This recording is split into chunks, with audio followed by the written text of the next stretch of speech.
with the starting foul for the Cecil College Seahawks. Good afternoon, ladies and gentlemen. 6-foot sophomore from Delaware, number 4, Cornell Corbin. At guard for the Seahawks, he's 5'9" sophomore from Woodbridge, Virginia, number 12, Cecil. At forward, a 6'7" sophomore from Sicklerville, New Jersey, number 14, Daryl Jenkins. For the Seahawks at guard, a 6'1" freshman from Seaford, Delaware, number 21, Hassan Corbin. And at forward, he's a 6'5" sophomore from Dundalk High School, number 24, Carl Bradley. The Seahawks are coached by Ed Dorn. And now, let's meet the starters for your CCBC Dundalk Lions. We begin at guard, the 6-foot sophomore from Indian River, number 3, Major. For the Lions, at guard, a 6'1" freshman from Bladensburg, number 4, Aishan Walker. For the Lions, at guard, he's a 5'10" sophomore from Patterson, number 5, Richard Gifford. At forward, a 6'6" freshman from Largo, number 13, Muhammad Bundu. And at guard for the Lions, a 5'11" sophomore from Woodlawn, number 23, Christian Wright. Your Lions are coached by Jerome Wheeler. Ladies and gentlemen, let's play basketball. All right, good afternoon, ladies and gentlemen. Aaron Thomas in the broadcast booth. Today I'm joined here by Rocco Jeppy. And it is going to be a battle of win streaks here as the Lions come into today's contest with a 3-game winning streak. They'll be putting that on the line up against the Cecil Community College Seahawks, who have a 4-game winning streak. So something's got to give here today. Yeah, well, I always expect a little bit of fireworks and competition. Anytime Jerron, head coach of the Dundalk Lions, Jerron Taylor, goes up against Ed Durham, who's the coach of Cecil. Both have been around the league for a while now, and gets a little competitive when these two face off against one another. We saw the Cecil team earlier this year at the Dundalk Mixer, so let's see what these two teams bring tonight. Opening tip goes to the Seahawks, and speaking of coaches, if you like to watch the coaches on the sidelines, this would be a game that you'd want to stay tuned for. These two guys are two fiery individuals on the sideline. Oh, absolutely. Both of them very animated on the sideline. If you're looking for entertainment, we'll do the best we can to get some shots of them throughout this game, but you will be entertained through by these head coaches. We talked about the Lions' 3-game winning streak. That last win on that 3-game winning streak was Friday against CCBC Catonsville, a 70-64 overtime winner where Tyshawn Walker, number 4, as you see the first shot of the game there missed by the Seahawks. Walker bringing it up. Oh, bad pass. Almost turns it over, but I was in the middle of saying he had a double-double in the team's last win, 21 points and 12 rebounds. I'm sure his teammates and coaching staff would like to see more of that here this afternoon. Yeah, Dundalk did something in that game the other night that, they had a hard time doing at most points in the season, and that was hit their free throws. They played very well in the second half and hit a lot of free throws coming down the stretch in order to get back into that one. Nice move there by number 5, Richard Hibbert. Man out of an historically good program here in Baltimore, high school program that is Patterson. He knows how to put the ball in the basket, that's for sure. We talked about the Lions hitting their free throws. That is something they've struggled with all season long, and they need to hit their free throws because they're not a team that's going to light it up from the outside. Yeah, no doubt. That last game, Aaron, we were kind of alluding to it a little while ago. Free throws the other night, 17 of 21 for 81%. They can have a mark like that tonight. They're going to make it a very entertaining game. That will make a coach happy. Seahawks have an opportunity to get their first points of the game as Cornell Corbin got that ball into the painted area and was fouled for his troubles.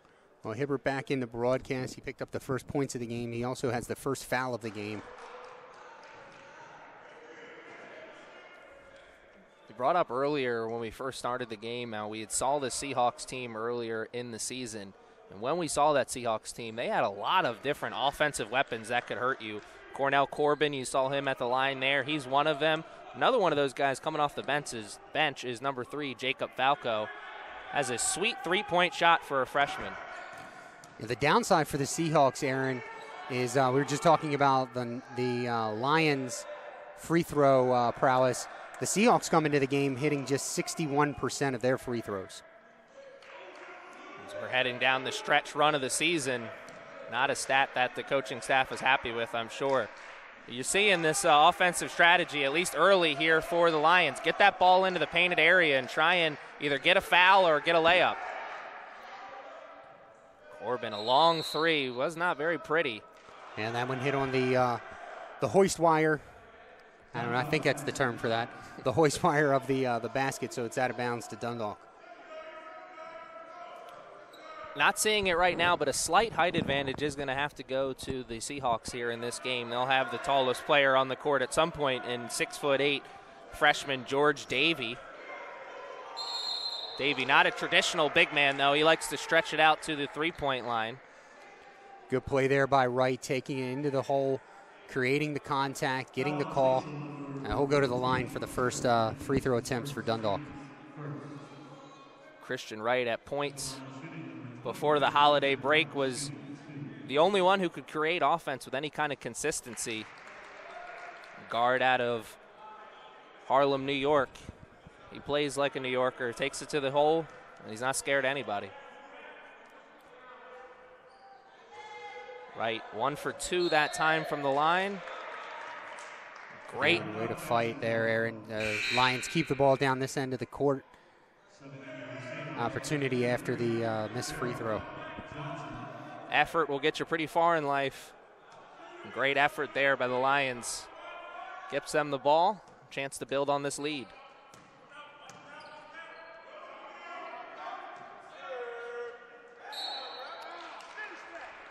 These two teams were here along with a bunch of other teams for that opening mixer, but they did not play each other, so this is the first time they're seeing each other, but got an opportunity to scout one another a few times.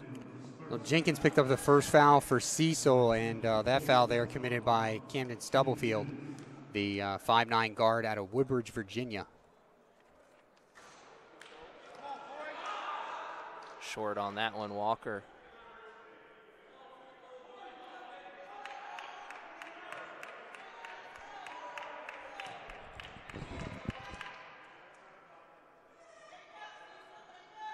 And 1 for 2 once again. It's a job done. 4-1, still our score here. Here come the Seahawks. Over the half-court line. The press was good there. Trapped him in a not-so-favorable position. He had the height advantage, so he's able to get rid of that ball. Here's the drive. And, fancy move there from number 23, Daryl Johnson. Freshman guard out of Trenton, New Jersey. Nice move. I thought he was going to be our first invite to the block party, but he fought through that contact. Here come the Lions. One-on-one play, dribble handoff to Wright. He takes it right at Stubblefield. Now he hands it off to Walker. Out. 5 on the shot clock. Hibbert got to move, puts it up, That's contested shot. Great defensive effort on that possession for the Seahawks, not giving anything to the Lions. Johnson, heat check. Johnson comes in with 5 points in a row. off the bench. Gives the Seahawks their first lead of the game and forces the Lions to take a timeout. That's not a bad way to get introduced to the game. You come in and hit a couple of shots, put your team ahead, albeit early on. Johnson, a 6'5" guard forward combo from Trenton, New Jersey.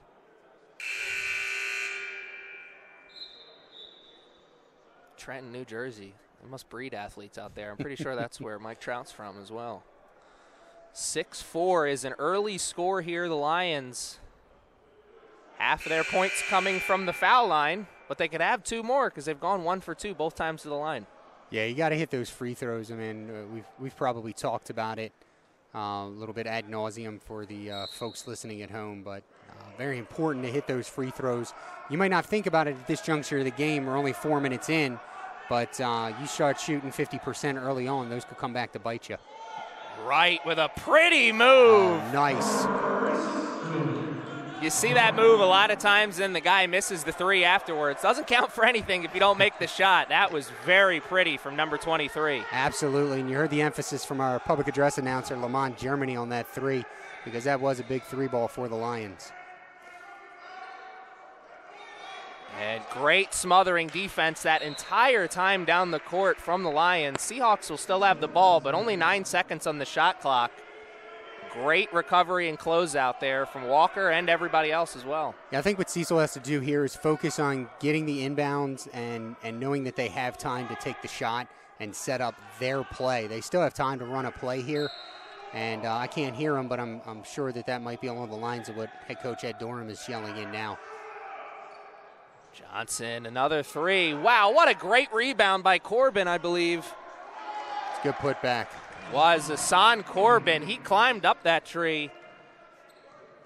You know, Lions have to do a better job of boxing out, especially in that situation. I thought he rushed that three-pointer, and Hassan was right there for the rebound. Right, a couple nice moves. Gives it up to Hibbert in the corner. Walker, he'll take a long three, and in and out. Every part of the rim but the bottom. Fast break. Corbin like to have that one back, I'm sure. Absolutely. You got to hit those. Great transition move there. Cannot hit the three, but great move. The extra pass. And Dundalk again hustling there, Aaron, to get that rebound. Maybe wait. An extra pass too much that time. Jump ball. That's going to stay with the Lions. Possession arrow is in favor of the Lions, so the effort paying off once again. Effort will get you mighty far in life. I think they're going to recall the shot clock here because there was no possession change. Unless they're saying Cecil had possession momentarily, then the ball went to the floor. Yeah, that's a tough move there for the refs to have to make a decision on that call and then decide how much time was on the shot clock. I just wonder how long it's going to be before they start coming to us for video evidence. So they do reset it. They'll put it back to 18 seconds. Lions were in the lead first few minutes of the game. Now they find themselves trailing by 1, 8-7. Chance to get back into the lead right here. Oh, nice pass. And it couldn't be saved, though, from Hibbert. I don't think Hibbert was expecting it. No. I think you're right. I think he got surprised by that pass. Still got to do a better job. I still feel like he had an opportunity there to save that one, but I think he was a little bit down on himself for not catching the pass originally. Talked about that overtime winner for the Lions last Friday against the Cardinals, CCBC Catonsville. Good drive. Daniel Bird had a big game off the bench for the Lions in that one. 20-plus points. See if he can recreate that here. Drives baseline now at the right. Oh, faked his defender out with it. Hesitation for a moment. Got the open shot for his teammate, and Hibbert. Good play. Good hustle to get back on D. Yeah, Bird in that game, 22 points, 3 for 3 from the charity stripe. He was 5 of 14 from three-point land and better than 33% of his shots from the floor. 33 minutes off the bench. Here's Wright. And the pull-up jumper, no good. That one from Major. The basket's not falling here for the Lions the last few moments. Three in the corner. He's open. He cannot hit.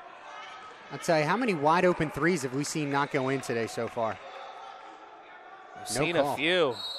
And now we get the call. Looks like it's going on the other team, though. I'm with you there. I thought Johnson got hit on the way up. I did. Sure, he thought so as well. Big group substitution coming into the game for the Seahawks. One of those players being number 3, Jacob Falco, and also number 20, Mikhail Williams. Yeah, we were talking about him off air before the game. That's Falco. He started the season off red hot and has pretty much continued that into this year. He's averaging, it just says 12.7 points per game, but when you're playing the time that he is, those are a big 12.7 points. Started the season off with 16, 18, and 11 points here in the Dundalk mixer. Or excuse me, there's first 2 in the Dundalk mixer against Bryant Stratton and ASA. But he can shoot the 3 ball, as we saw. Falco came up big with the defense there. He forced Bird into a tough position where he wanted to pass that ball before he wanted to.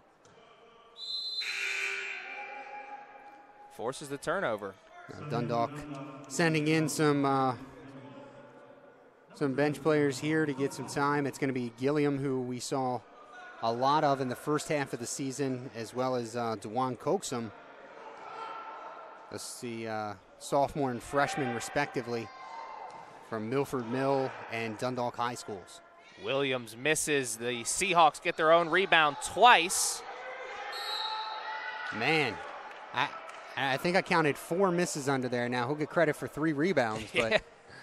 He's certainly patting the stats one direction. Brought up Kai Gilliam as the player we saw a lot in the first half. He was in and out of the starting lineup in that first half of the season for the Lions. He had his moments of being a great spark plug for the team, but he also had his moments of being maybe kind of a scapegoat as well. Had some big turnovers and some losses for this Lions team. Let's see how the break treated him.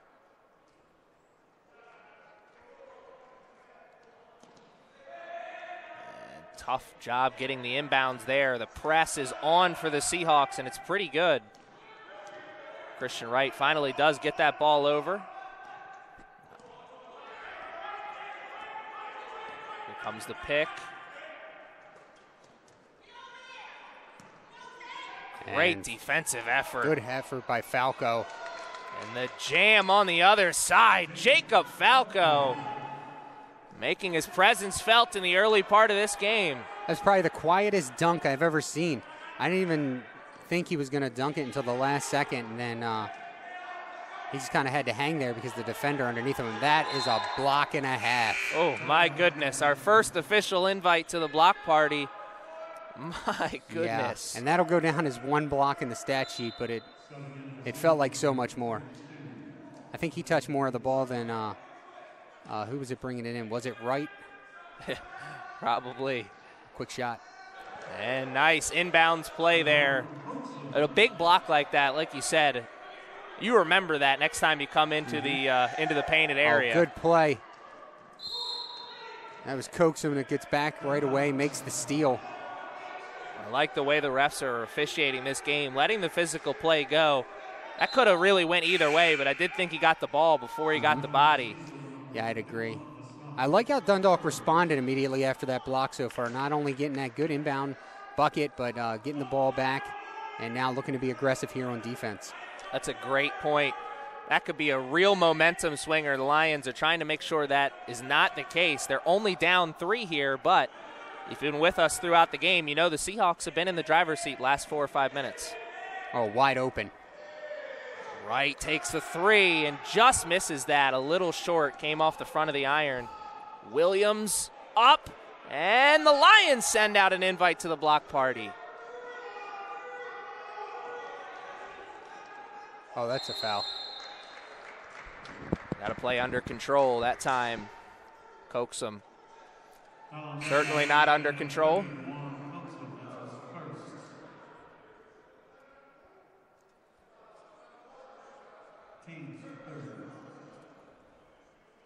And while we're doing this free throw, just a reminder to Lions fans, after tonight, the next home game is not until January 25th when the Knights will host Allegheny as we see the turnover there, another 7 p.m. tip-off. And man, Coaxum got a little bit lucky there that he got fouled. Yeah, I thought it was a bit of a walk, but I guess the foul came in first. So he'll go to the line. The walk, and also he caught that and went up. He was not in control of that ball. I'm not sure he would have got a clean shot off. But then again, Falco making that play. You don't want to give him an easy layup. Sure there's some Seahawks fans saying ball don't lie, though. Yeah, I'll tell you, the friendly confines of the Den here, the Lions didn't play a single game at home in December. They have tonight, and then just the 25th and 31st at home this year. It's always a tough stretch, I feel like, after that holiday break. You come back, there's not a lot of games left to be played. Oh, nobody there. I think he got a little too excited. A steal and a turnover all in about 2 seconds. Falco to Williams, back to Falco. They've got 20 on the shot clock, so they've got time to work. They want to go down low once again. Nice That's pass. the strategy. And it continues tonight. We have seen a lot of layups missed. Not saying that was an easy layup, but still one that I would imagine he'd hit more often than not. Long three. The heat check three, and oh man, it's a second time. There's been no Lions player there. Yeah, Coaxum saying there was no contact, but there was. I mean, he did go up, but I don't think he was in good position there. And when you have that meeting of the minds at the rim there's always going to be contact, and that's why it's so important to jump right up into the air. If you go out forward at any angle whatsoever, you're going to get the call almost every time. And Aaron, this next road trip, not to keep harping on it, but they are at Rowan College, which is in Pemberton, New Jersey. Then they are at Garrett College in Montgomery, Maryland, or McHenry, Maryland. Then they travel to Frederick, and then they travel to Hagerstown. So it's not like they're heading cross county to Catonsville or up to Hartford or something like that. These are road trips in every sense of the word. I've been everywhere, man. And he misses both. Oh. And a bad foul, too. Maybe Kai kind of went searching for that one. He kind of went into the body. I don't think the Seahawks player wanted to do that. Yeah, I think, Gilliam, one of the shortest players, the foul committed by Ringgold, who is one of the taller players on Cecil, so very odd foul there. Fouls are 5-4. Cecil. Lions really need to figure out a way to create offense with some kind of consistency. And Walker with a great move finishing through the contact and amongst the trees. Maybe Walker will start to get hot. Maybe that's how they'll create offense. It's really maybe the Lions' best bet. They're not a team that's going to kill you with a bunch of players. They usually need one or two players to get hot. Another takeaway for the Lions there. This game tied up at 12. Kai dribbles baseline, and that's a push-off, I think they're saying on the Lions. No. Son Corbin picks up the foul. Badu checks back into the game. Muhammad, that is. Up top, Kai Gilliam over to Walker. Walker looking for something. Dribble handoff. Three is long. And it's rebounded by Williams. That hit off the end of the iron. Yeah, the Lions are not hitting those threes tonight. Christian Wright hit a three early in the game. They have not hit another one since. There's another turnover. Sloppy play by the Seahawks is really helping the Lions out here in this one. Wide open. Williams gets that one to fall. The corner shots. It's not as long over in that corner. Williams laced that one perfectly and puts the Lions back up into the lead. I believe this is their first lead since the beginning of the game. Yeah, I believe it is the first time since 4-3 on the scoreboard. So an extended timeout here taken. Wonder what the Seahawks coach Ed Durham is talking about with his team. Probably, I'd imagine it's limiting those turnovers, because those turnovers are really what's helping the Lions stick around in this one, because as we've said many times, the Lions not hitting those shots. Yeah, and not to use a poker term, but I'm going to. I think this is a good timeout. Try and keep the Seahawks from going full tilt. They haven't had a good possession down on offense in a while now, so I think it's a good timeout by Durham. Try and rally the troops and calm them down a little bit. Momentum is always such a huge play in any sport. In basketball, it's one of those funny things where it swings just like that. It's going one way, and just like that, it's going the other. It is. It's a game of runs.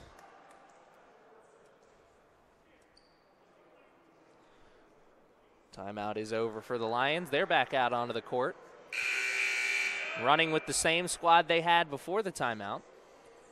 We gave you the Lions schedule just for the Seahawks fans watching. The Hawks will return home after a trip to Anne Arundel on Monday. The Seahawks will be back on Wednesday the 16th against Hartford. That's a 7 p.m. tip. And then again on Saturday the 19th against Hagerstown, this year's destination for the Maryland JUCO basketball tournament. That game against Hagerstown will begin at 3 p.m. Good Great feed. Oh, sorry, Aaron. I actually wasn't going to say great feed. I was going to say great start to a defensive possession here for the Lions as they got the Seahawks into a dangerous position. Ooh.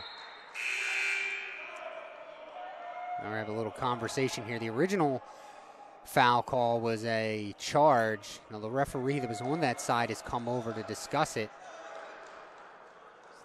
See if he had a better view. Yeah, he could be in the painted area or in the restricted area.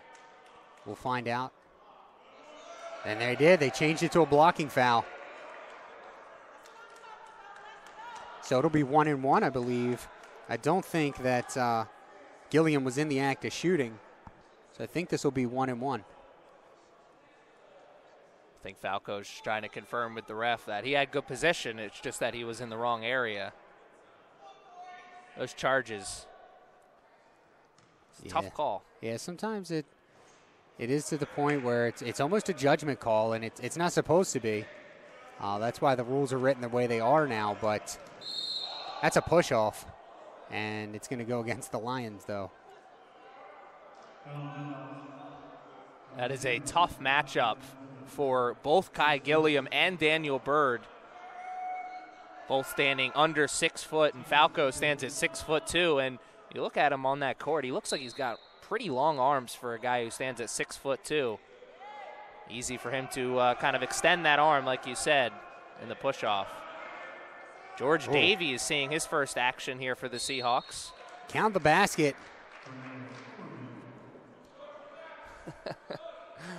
I think Cornell Corbin was surprised that he got the foul call there. That was the least excited and one move I've ever seen. Yeah, George Davey, the freshman, standing at 6'4", from London, England. The Action Sports Academy is where he got his schooling. I'm guessing that had more to do with Action Sports than Academy. Probably. Particularly knowing how they almost breed basketball players over there sometimes. Kai Gilliam trying to leave his mark on this game in some way. It's been quiet. Williams, pull-up jumper, no good, a little long once again. He had a good look, just didn't knock it down. Oh, that's harsh. Yeah, it's going to get him his seat on the bench, I'm sure, as well. It's the second time that a Lions player, has gone for a steal and then got a foul for their troubles. You want to get those steals, get those extra opportunities, but you have to play under control. Do not want to give a team like the Seahawks team extra opportunities to get free points with the clock stopped. No, you don't want to keep them in this game like that. Right now it stands at 15 all, 16-15 now after that one. 7 fouls apiece. That's why we're seeing the 1-and-1 here for Williams.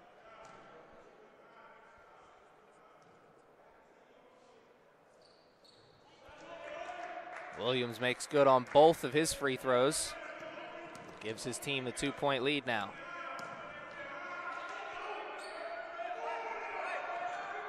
Go. Major takes it. Oh, good pass. Badu, he can stretch it. And Davey running the floor, but what a block by Mohammed. He came back. He hesitated. I thought he could have had that ball before it reached Davey, but he came back and made up for it. Now back to him. No. Oh, man. That was a nice move there by the big. He saw that the defense was collapsing on him and that Major was going to have a chance. He just put that ball a little bit too far out in front of him. That's where these young men nowadays need to learn the essence of a bounce pass. That's very true. That is a great point. You do not see a variety of passes from a lot of these guys. It's usually chest passes and overhead passes. And that's going to be a foul call. Is on Cecil. So they'll pick up their 8th team foul. 7:09 to go. Big shout out to our crew here real quick for handling the video and overlay capabilities tonight. Daniel Pell, he's on the camera. Kyle Sharp, he's handling the scoreboard overlay. Thank you to both of them for making this happen tonight. Always a great job by the staff here. And Walker, great move to get into the painted area, couldn't finish, and then him and Nemo Jackson, excuse me, forgot that they were on the same team there for a second. That'll put Corbin back to the stripe. Corbin 4 points right now. Daryl Johnson, who we saw come off the bench to hit those 2 quick shots, he leads the Seahawks with 5. Corbin no good that time from the line. What an really ugly first half this has been if you like offense. Yeah, it's been very inconsistent. I think both teams have talent. They just haven't been consistent with their play here tonight. I think it was a little bit close to the sideline that he wanted to be. Certainly looked like it. Don't fall asleep there. 15 on the shot clock. Lions have to move. Here's Major. Oh, what a move to get past Davey and put it in for 2. Oh, man. Put some music behind that and put it on YouTube. You got yourself a highlight tape. That was beautiful. It's too bad Ringling Brothers and Barnum and Bailey have shut down operations because that was a nice little circus shot there. Yes, it was. In and out move to get around Davey and then finish through the contact. That could be a move and a moment that kickstarts this Lions offense. Got to finish it the old way here. 3-point play. Major a little bit too long that time. Kids at home, that's why you put that extra spin on that ball.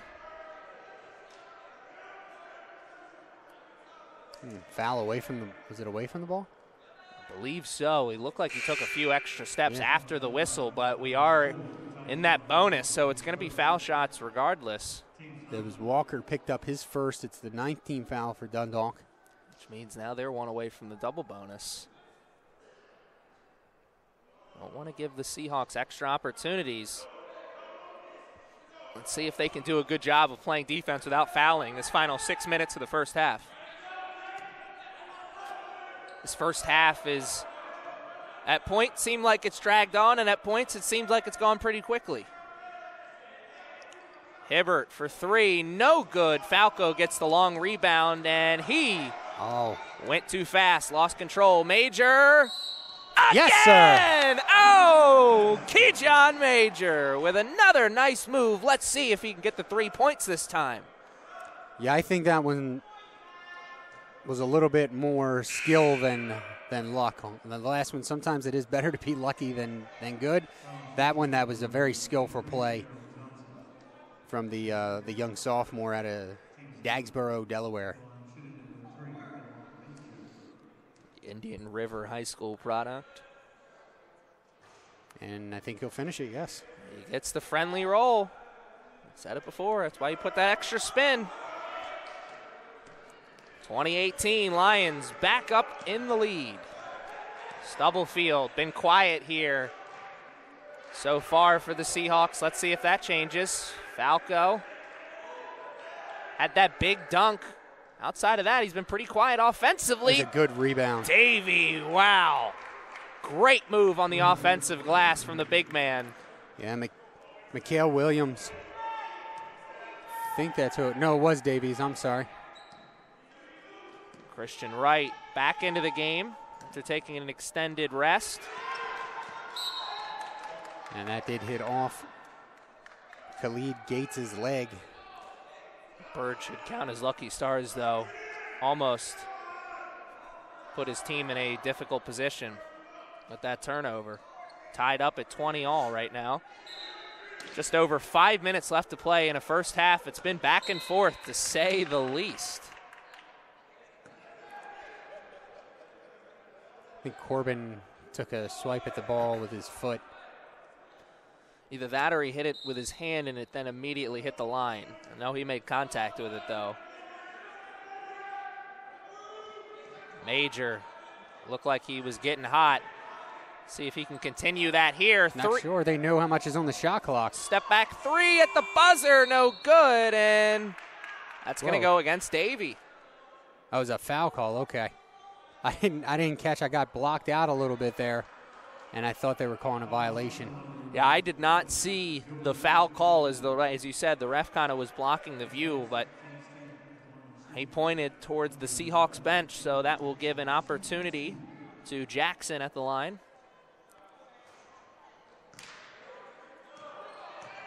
Jackson, a 6'4" freshman out of Baltimore, Maryland, Overly High School.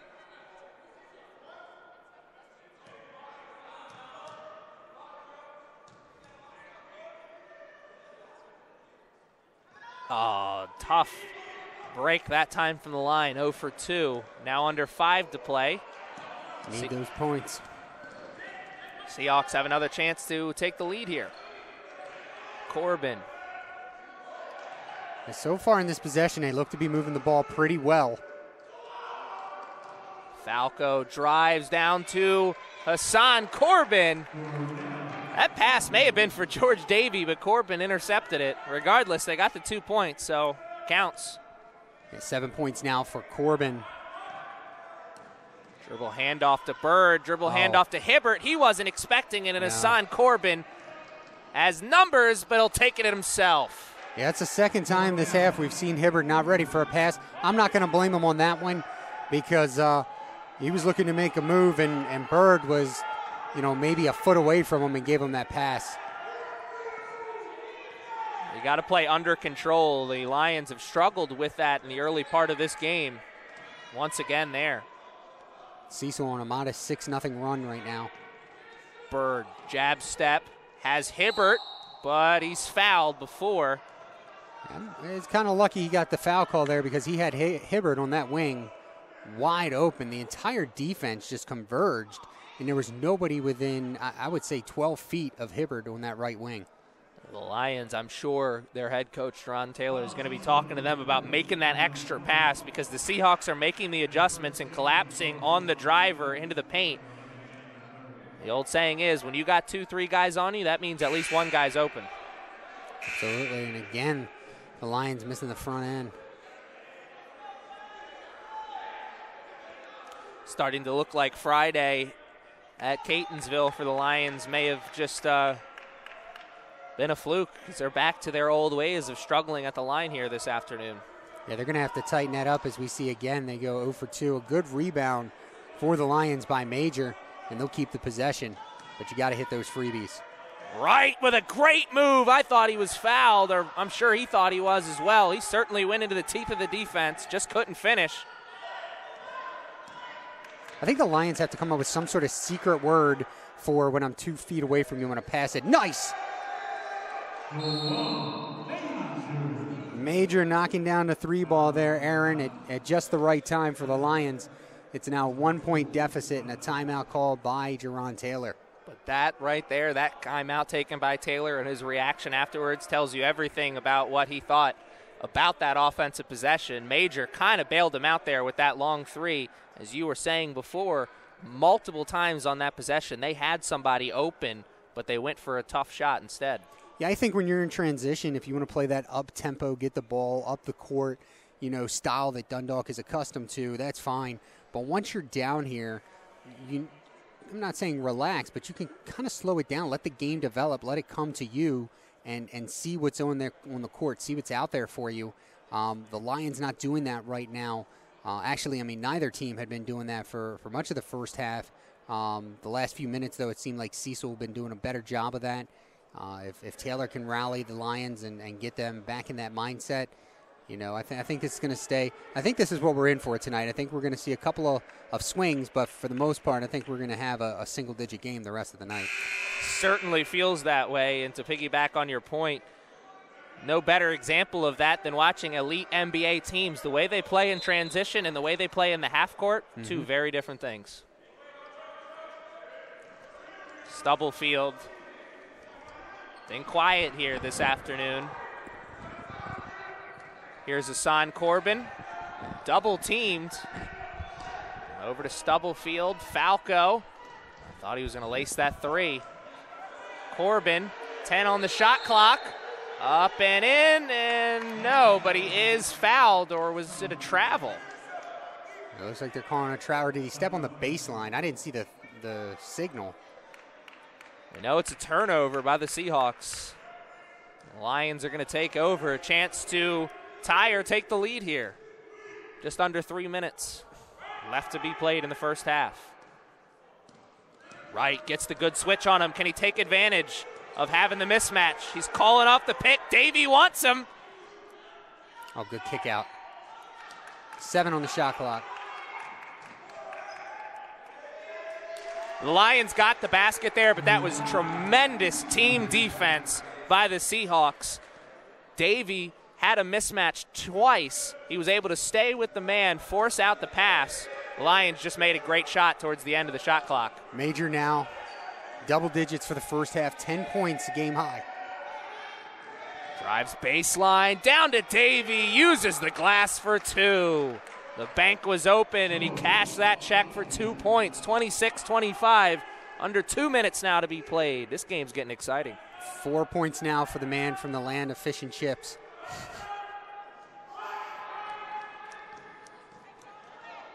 Good finger roll. What a move by the man from Harlem, New York. Nice move. 6 points now for Wright. Again, these, just so you know, the point totals that I'm giving unofficial. Oh, great move by Wright. Yeah, they called him on it. Oh, we got some jawing going back and forth. Wright, Stubblefield, and Keyjon Major.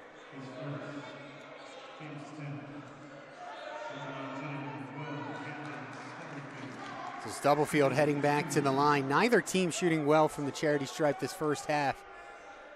Minute 23 to go. We'll see what happens. Spoke earlier in this first half about how we both liked how the refs were letting the physical nature of this game go. See some more of that, though. That may change. Yeah. Stubblefield makes good on the line and puts his team up by 1. These are the first points for Stubblefield in this game. I'm kind of surprised, having seen him play in the past. See how that develops for him.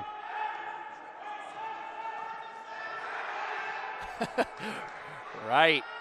Getting Falco on him. Davey didn't want that matchup again. Major and the offensive.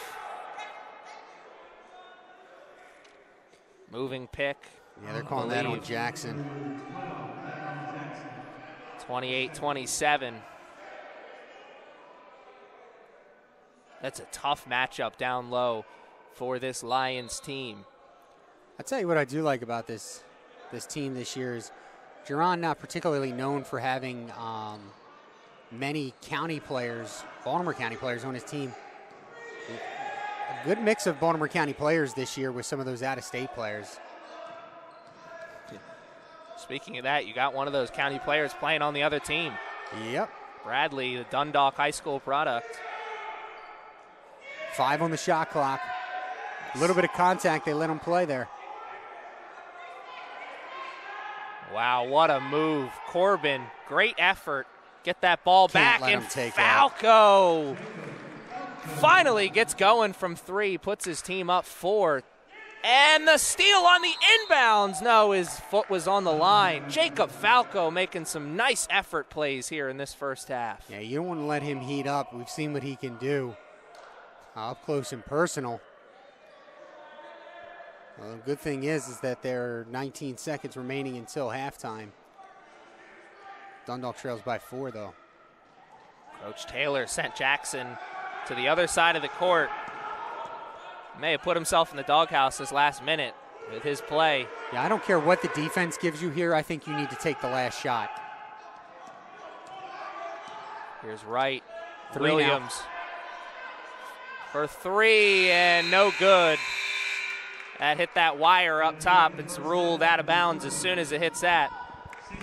So even though the Lions find themselves down 31-27, it could be a lot worse from what we saw in that first half. Yeah, Got hot towards the end and kept it close. I think we're in for an exciting second half. I wouldn't be surprised to see something in the 80s by the time this is all said and done. I'm going to go get some stats confirmed, and we'll see you on the other side of the break, folks. We'll see you then.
All right, we are back here at the Lions Den, ready to play what could be the final 20 minutes of a really exciting contest.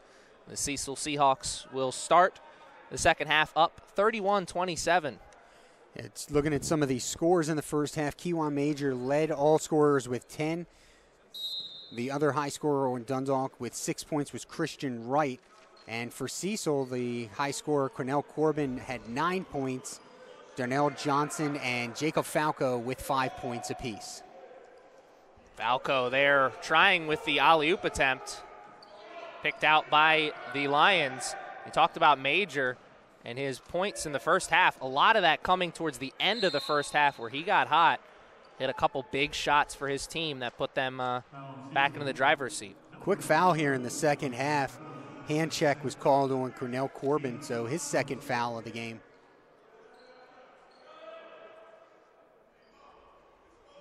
Interesting to see Camden Stubblefield starting here in this second half. He was really struggling in that first half to find some kind of balance. Thought he may start the second half on the bench, but Coach Durham riding with the starters and dancing with the people who brought him here. Yeah, and another foul here. Aaron Carl Bradley picks up his first. 22 seconds into the second half, and the Seahawks have 2 fouls already. Carl Bradley, that's a name we haven't really heard much here. He was in the starting lineup for the Seahawks, but didn't finish the first half very strong. Speaking of which, a good finish there from Hibbert. He was kind of quiet in the first half, just 2 first half points. I'm not sure what happened there. I don't think Coach Taylor is either. Shrugging his shoulders at number 23, Christian Wright.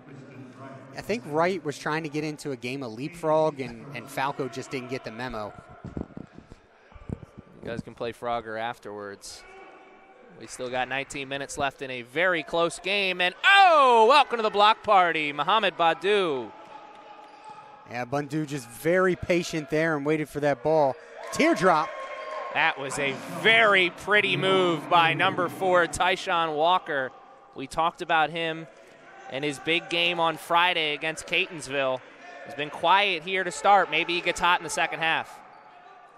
Good feed. That's one that Bradley would like to have back. Like you said, Falco, what an amazing feed down low to the big man. Big just couldn't finish. Badu stretching it. He had the right idea. If he would have stayed on his original line following that shot, that would have been an easy rebound, but he kind of gave up on it. Here's Stubblefield. Corbin to Corbin. Now to Falco for 3, and that one's a little long, and a great rebound by Hibbert. Yeah, I thought Hibbert got some air there. Richard Hibbert stands at 5'10". Guy Hassan Corbin, who was on his backside, stands at 6'1". Little guy won the battle that time. Neither one of these teams have a player in the top 20 in scoring in the conference. And it shows. The first one that comes up, good play.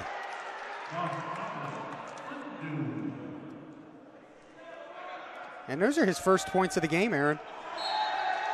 Wow, what a train wreck of a start for this second half for this Seahawks team. 3 early fouls. Yeah, and I was just getting ready to say, Falco is the first person that comes up from either one of these teams. He's ranked 28th with 12.7 points per game. I'm just double checking myself here. And that is the case. That's impressive. Falco returns here for his sophomore year. The Seahawks are going to have a nice scoring option on their team. Up and under. Keep doing that voodoo that you do, Mohamed Badu. What a great move, finishing through the contact. I tell you, if the Lions can get him involved in this second half with his size under the rim, you're going to see a lot of that. Been here for a few years calling Lions game. I think he may be the tallest player the Lions have had in my time here. I think you're right. Seeing it there, Stubblefield, the jumper, and his struggles continue. Bail-out foul, though. Great defensive possession for the Lions ends up in possible free points. So 2 fouls apiece now. But the story right now, the Lions 8-0 run to start this second half. I was just about to say they came into the second half down 4, and not even 3 minutes up. 3 minutes in, they were up 4. Up 3 now after the first make.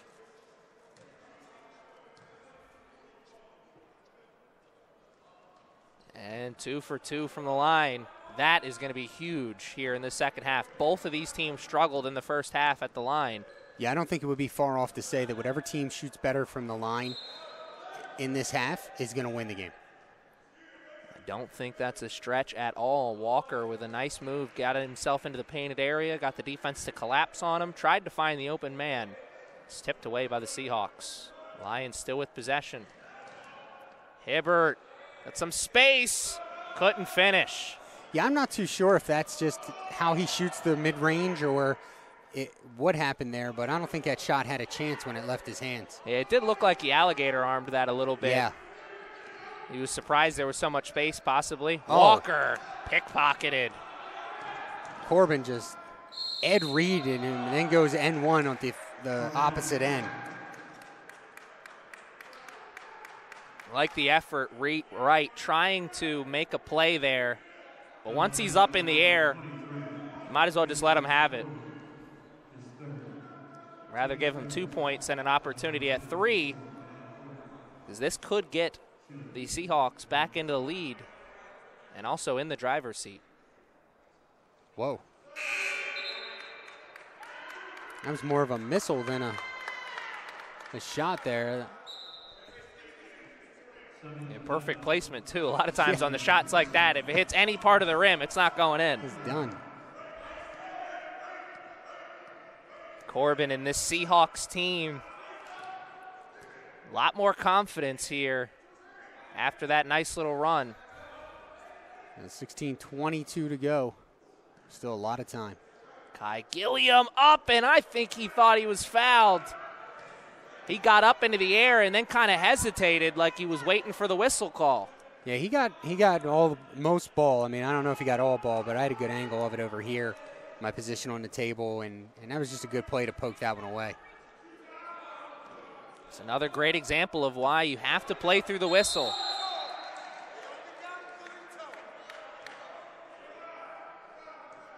And the Seahawks stop turning the ball over here in this early part of the second half, and they're in the lead again. Funny how that works. His second foul, that might be key to his playing time here in the second half. If he can stay off of the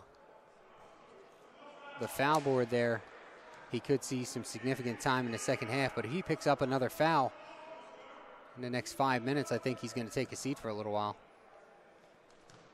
You are probably right. He didn't get a lot of playing time in that first half, opting to go with Namo Jackson instead. Another foul. Oh, Namo's already up.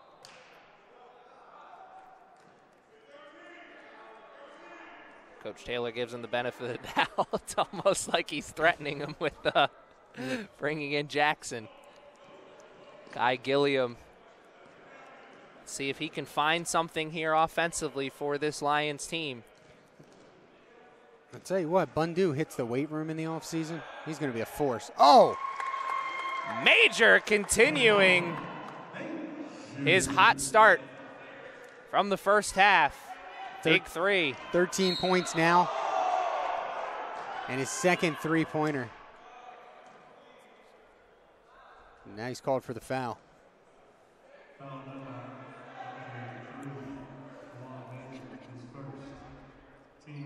Sure, there are a lot of Lions fans here in attendance and watching at home. Maybe not agreeing with that call. Certainly could have went either way. Definitely made contact. Tough position when you go for that steal like that. Stubblefield and the Seahawks, here they come. Corbin. 10 on the shot clock, gotta go, and they get it. Lions find themselves out of position there, give an easy shot in the painted area to the Seahawks. Yeah, it was a good hookup between Falco and Ringgold.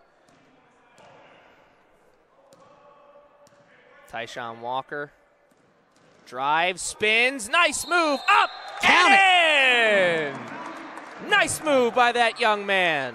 Much to the delight of this Lions faithful here in the stands, as we get to sit amongst the crazies, if you will, and we felt these bleachers move a little bit after that shot.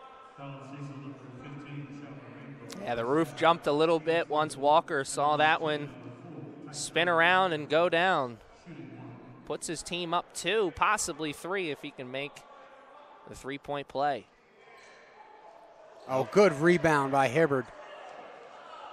Oh, you can keep the 1. We'll take the 3 instead. Richard Hibbert, that's the second time here in this second half. He's out-rebounded a guy who's taller than him. Yeah, that was just great effort. Oh, that's offensive. Yes, sir. Ref was in the perfect position there. No, he flicked. I think what got him there, if he would have just gone to the basket, but it was that extra little elbow flick that got him called on that. I'm trying to watch it on our replay here, but I'm going to screw it up if I back it up. In today's day and age, you make that extra contact with the shoulder, sometimes you're going to get called for that. It's almost a reactionary foul. Oh, Hibbert. Same spot. Yes. Oh, Richard Hibbert. 6 points in a row and a big offensive rebound to go with it, and the bench for the Lions is fired up. Unbelievable. Another 8-0 run for the Lions here in the second half, and I think Cecil doing the right thing, calling that timeout. We have seen head coach Ed Durham on the sidelines for the Seahawks on his best behavior, so to speak. He hasn't been very fiery, but if he continues to see this, I'm sure that's going to change. Yeah, Hibbert, the sophomore out of Middle River, Maryland, is his hometown. He went to Patterson. 8 points here in the second half so far, and leading this Dundalk team back into this game. I'll have to ask Hibbert after the game if my dad still owns some of those swimming records over at Patterson. That was my dad's alma mater. No kidding. 46-38 is our score. The Lions, like you said, their second 8-0 run of this second half, and what a change of pace from the first half. This Lions team really struggled to create offense with any kind of consistency for long stretches in that first half. Yeah, so far in the second half, 19-7, the Lions are outscoring the Seahawks. And much of that on the back of Hibbert and Kiwan Major, who have combined for 3 three-pointers here in the second half after the Lions really struggled in the first half from long range. Major got hot in that late down the stretch in that first half. He's continued it here in the second half, and that has really gone a long way and getting the Lions in the driver's seat. But there is still so much time left to be played here in this game. 14 minutes. Well, these two teams could make that 14 minutes feel like an eternity. Hey, Lions fans, don't forget, for all the news and notes on your Lions, visit ccbcdundalklions.com. You can also follow them on Twitter at CCBC Dundalk Lion.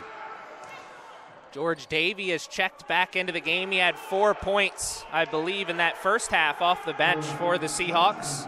And that was a good move by Daryl Johnson there. His first points of the second half. Major for three! They're just killing it with the three ball in the second half. That corner three, that's right in front of where most of the Lions fans are seated right now. That's been hot. 9 straight points for the Lions from that spot. 4 3-pointers in the second half so far for the Lions. Johnson drives baseline, can't finish. Davey got the offensive Here board, we go, but couldn't odd man. hit. Oh! That's great basketball. The Seahawks broke it up at the end, but the give and go there between, I believe, Major and Walker. Yeah, they're going to call Hassan Corbin on the foul there, and I think that was a great example of unselfish basketball. And had Hassan not hustled back, I do believe that would have been a good finish. Mikhail Williams is set to check into the game. Walker hits the first. And amongst all these shots from downtown, Walker quietly picks up his 5th point of the second half. Williams for the Seahawks saw extended minutes in that first half. Let's see if he can be some sort of a spark plug here in the second half. Seahawks certainly need it. Lions holding all the momentum. Nice move by Williams. The pump fake got himself the driving lane, and he took advantage of it. It's actually his first basket from the field. His two first half points were from the charity stripe. Hibbert won't get a chance to get the three that time as he was fouled in the act of shooting, and it's now 3 free ones for Richard Hibbert. Now he's got to do it the hard way. A lot more pressure when it comes this way, but you're seeing the closeout defense there by the Seahawks. They're not going to be giving up any more free ones in that corner if it's up to them. It's one.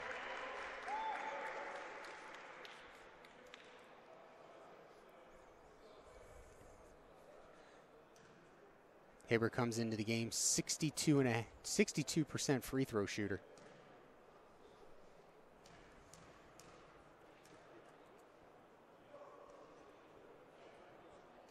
Get in. And a nice roll that time. Walker will take a seat on the bench as Coaxum checks back into the game.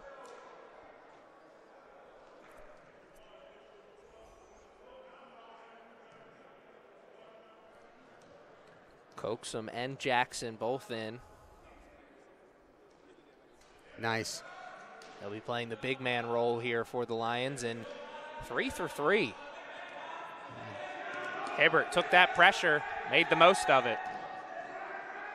Three-pointer right in front of their bench, no good, and it's rebounded by who else? Richard Hibbert.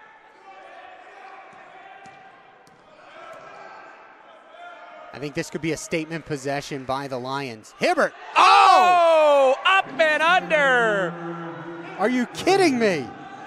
Richard Hibbert is feeling it right now, and so is that man. What a huge dunk. I believe that's number 32, Khalid Gates. Hibbert, 13 second half points. Gates, his first field goal of the day, his first points.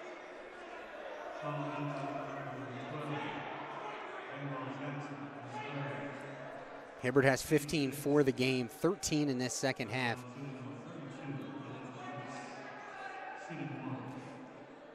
It's really gotten hard for me to get excited over dunks anymore in the game of basketball.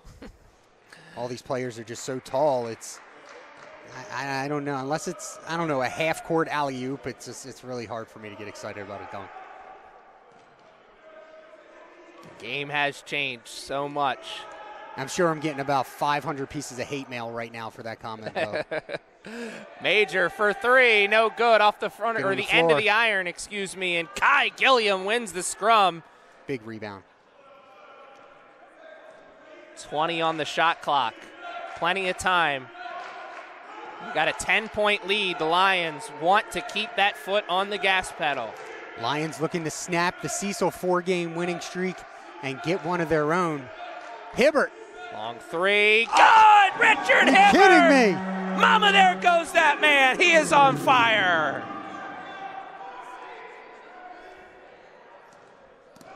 My goodness, Richard Hibbert having himself a game that he's going to be writing home to about. 16 second half points. Guy Gilliam was sprinting down the sideline, and Coach Taylor saw that and gave him the hand signal. Hey, slow down, son. We got the lead. Gates was on that last field goal. And the heat check shot finally comes up short. Richard Hibbert. Major with the rebound. Kai Gilliam with the floater. And look at the energy on that Lions bench. Everyone up off their feet after that shot. They are excited. Gilliam, his first points. And it's going to be a blocking foul. Awfully close there, but I do think the feet not only were shuffling, but were also in that restricted area. Yeah, and quickly, Jerron Taylor trying to calm down his freshman forward. This is not the time to lose your cool, not when you're ahead by 12 after trailing by 4 at the half. What a great second half turnaround this has been for this Lions team. Getting hot and staying hot. Jackson will take a seat on the bench, and Mohamed Badu will check back into the game. Yeah, got to maintain it going down the stretch. We look at the fouls up there. Dundalk with 7 and Cecil with 16 fouls. We're going to start seeing some free throws soon as we're watching this one here off of the defensive foul, and he hits them both. It's going to be key. Back to a 10-point game. Kai Gilliam taking his time, bringing it up. I imagine the Lions are going to want to take their time throughout the rest of this second half. And Badu cannot hit. That's Coaxum, excuse me. Got his own rebound, but couldn't hit the second time either. Yeah, I'm not going to fault him for the first one. It was virtually double team there. But after he got that rebound, I felt like he could have just taken a breath and hit that shot. And here we go, foul. Points with the clock stopped. Best friend of the Seahawks right now. Tough foul, as that wasn't a great shot attempt. Mikhail Williams was under the basket when he released that ball. Really tough to score from underneath there. And yeah, that's a great point. You have to know where your opponent is trying to get that shot off, and how the difficulty factor works into your decision. You brought up Coaxum and the miss on the offensive rebound. You see that so many times with young bigs. Doesn't matter what the level is. They get that ball, they realize no one's around, they put it right back up instead of realizing, just take that extra second, half second, get yourself under control and go up for the rebound or go up for the layup that way. Yeah, I agree. He gets it to single digits as it's 60-51. Lions still in the lead right now, and Christian Wright is still on the bench as well. Wonder how much longer that'll be. Oh, wide open. Breon Williams. And Williams is another one of those players who needs to hit that weight room in the offseason. The three-pointer is a little bit short for him all game long. Oh, that could have went either way. Williams for three in the corner, and Williams is hot. That's 6 straight points for that young man, I believe. Yeah, it is. 8 in the second half. And Falco. Bundu got bailed out by the foul there. He got lazy with controlling that rock. He definitely did get bailed out. Falco shaking his head, trying to say that wasn't a foul, but I could hear the smack from over here. Big man's got to hit some free throws.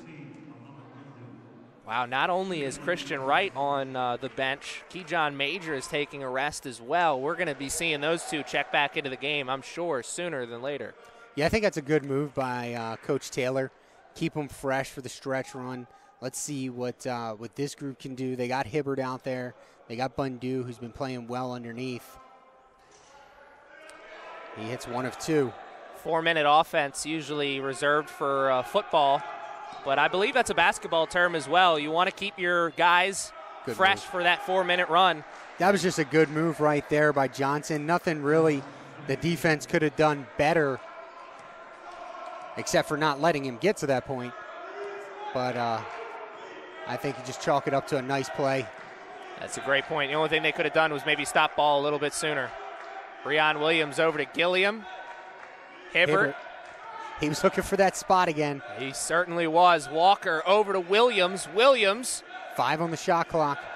Kai Hibbert, the 3. Good closeout defense by Falco. Oh, Bundu, great job getting in position for that rebound. He knew where it was going to traject to, and he got there. And they will get a fresh shot clock to work with. That offensive rebound was huge because the momentum is starting to swing towards the side of the Seahawks. That 6-0 run by Mikhail Williams kind of lit a fire underneath them, so to speak. Kai Gilliam, just over 15 on the shot clock. They got time, but not a lot of it. Walker for 3. He's open, and it's good.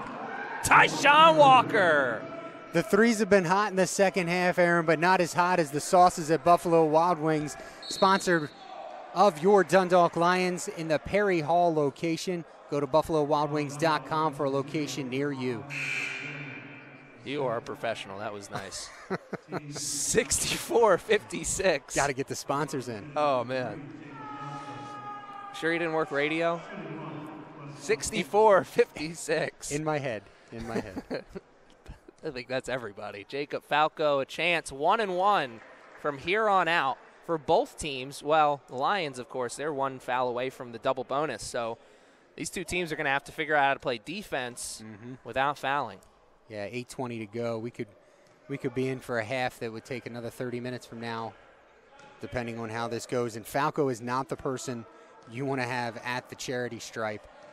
And, of course, as I say that, you gave me such a great compliment on the read that was made up, by the way. Yes, toot.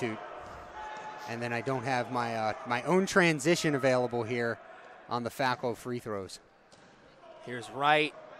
Williams drives, finds Walker, and they're saying Walker's foot was on the line. So Falco, a 68% free throw shooter. I'll be honest, I thought he shot better than that. Yeah, I was just about to say, that's a little surprising to hear. Oh, Mohamed Badu! Another block! Badu is just having the game of his life tonight. Uh-oh. And there he is. Nice move by Richard Hibbert from the other side this time. He got into that corner, drove baseline, and hit the floater. Well, the New Orleans faithful, they say who dat, but at this point I think all the Cecil fans know who dat is. Yes, they do. Richard Hibbert, he's out, made his presence felt, and Mikhail Williams, the frustration on his face says it all. And it may get worse as Keyshawn Major is set to check back into the game. He's been driving the offense for the Lions. Can it continue? 18 second half points for Hibbert, 20 a game high right now. He's just having an incredible game. Looking at Cecil, and I don't think we've seen Jefferson, but Jefferson is the best free throw shooter at 79%. This one's from deep. Another heat check three. Oh, great pass. No. And the extra pass was maybe one too much. And Corbin finishes. The initial pass from Walker was great. That extra pass afterwards, one too many. No bueno. Corbin now with 14 points. We have a timeout, Dundalk. This will be a full timeout, judging by Jerron Taylor's arms, unless he's complaining about something on the court. Nope, it's a full timeout. I think it was a little bit of both. A full timeout taken, though, like you said, and I think both of these teams need it. Lions have watched their 10-point lead turn into a 6-point lead, and the Seahawks still struggling to create offense with any kind of consistency here in the second half. Here's one for you. Daryl Jenkins, he did start this game. We haven't seen much action from him. He's actually the second best free throw shooter on this team at 78%. He also stands at 6'7". Wow. Not something you usually see. And that's about it. Stubblefield's in the 70s at 71%, but not any big names, or big percentages, rather, coming up in these free throws. You know, we look at Dundalk, Keyshawn Major, 80%. Godwin, who's not playing tonight. And then we have Bird. Bird is at 84%. Look for him to get some playing time down the stretch when they get to the double bonus. But not a lot of players on the court on either one of these teams, you know, above 70%. That's an interesting point that you make, because the two players that you named for the Seahawks, one of them not getting a lot of playing time, the other one, Stubblefield, not really doing much with the playing time. Yeah, I've been very shocked by Stubblefield's lack of points tonight. He came in, averaging, maybe it's just an off season for Stubblefield. I remember him scoring very much as a freshman, but he comes into this game just 2 points per game. I believe it is an off season or down season for him, because when he came in at the mixer at the beginning of the season, I had a Seahawks fan come to me and tell me, you got to watch out for number 12. It's been a down season. Major, the jumper is a little short off the side of the iron. Mikhail Williams was open, but that ball was stripped for a moment by the Lions. Backdoor cut is good for two and gets it to a 4-point game. The Seahawks, they're down, but certainly not out. No, not at all. Dundalk needs to have a nice, long possession here that ends in points. For sure. 6 minutes left here in this contest. Cecil paying a lot more attention to Hibbert. Right. Oh. And he will get a chance at the line. As you said, the Seahawks paying a lot more attention to Richard Hibbert. That could open things up for Christian Wright. As you just saw, he took that driving lane and got fouled for his troubles. Yeah, and I'm sure he wouldn't mind that. 6 first-half points. He has yet to score in the second half here.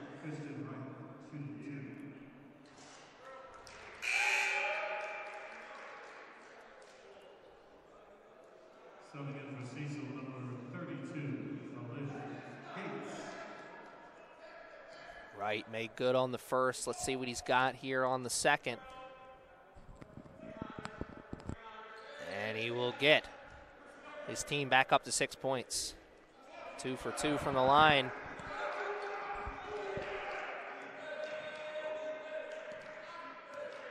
Defense going to play a huge part in this game. Both teams need to play defense without fouling. And right there, he did not see it. That's a tough move there, Badu. He's so much taller. I guess he's not that much taller, but he's got the height advantage. And if he doesn't go right up, he's going to get that call every time. Here's an interesting stat for you. Mikhail Williams, who currently is sitting on 10 points. Second in the Maryland JUCO Conference, 50.8% three-point shooter. He has just 1 3-pointer tonight. Wow, that's an interesting stat. And also one that could come into play into factor. Oh, good rebound. Down the stretch. Williams, like you said, only has 1 3, but only takes 1 for him to get hot. Major lost it. No. Tried to get it back. Good defense by the Seahawks there. Oh, double dribble. Something you don't really hear too much. Just about to say, you don't see that call a lot, and also the Lions probably got a little lucky there. And for those of you that are 8-bit fans, that was a really good basketball game back in the day. I'm guessing my co-host didn't play too much. Yeah, I was just about to say, I don't want to date you and say I've never heard of that, but Christian Wright gives it up to Major. Walker, 3 in front of his bench. Oh, just a little long. And here come the Seahawks. Once again, a chance to cut into this lead. Coast to coast, the Euro step, no good, and Badu. Oh, come on. Hi. Falco takes it into the defense, cannot hit, and Davey loses the wrestling match. Bundu, again, a quality rebound there. This time he gets the foul call. And he's talking it over with Hibbert. It's funny now because it didn't result in a turnover in points. Not so funny at the moment. Hibbert, the lone wolf on the court, the only one wearing the Nikes. Oh, wait. Yep, still. The only Lion with the Nikes. Yeah, judging by the shoes out there, Steph Curry is a lot of people's favorite players. Bundu to the line. He's at 1-1. Makes the first one. Got that friendly roll. Gets his team a little bit more breathing room. Can he make this an 8-point game? 61% free throw shooter coming in. And he goes 2 for 2. Huge. I think he's 3 for 4 tonight if my stats are correct, which don't alert Elias because they might not be. Here's Christian Wright, and I figured that was going to be coming eventually. Wright had yeah, there was just too much action going on over there. He'd made contact with him a few times even before then. Eventually, the contact put the Seahawks player off balance enough that the call had to be made. 70-62 is the score. And Cornell Corbin will have a chance to cut into that lead with the clock stopped. Jacob Falco, I believe, has played this entire second half. And for the two people that may have caught it, we had a little technical difficulty there with the scoreboard overlay. We're back up and running now, so we apologize for that.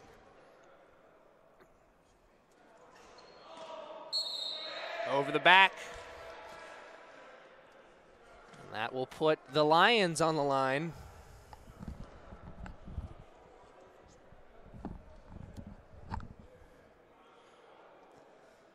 Corbin 1 for 2 from the line, and now Hibbert will have a chance to get his team back up by a little bit more.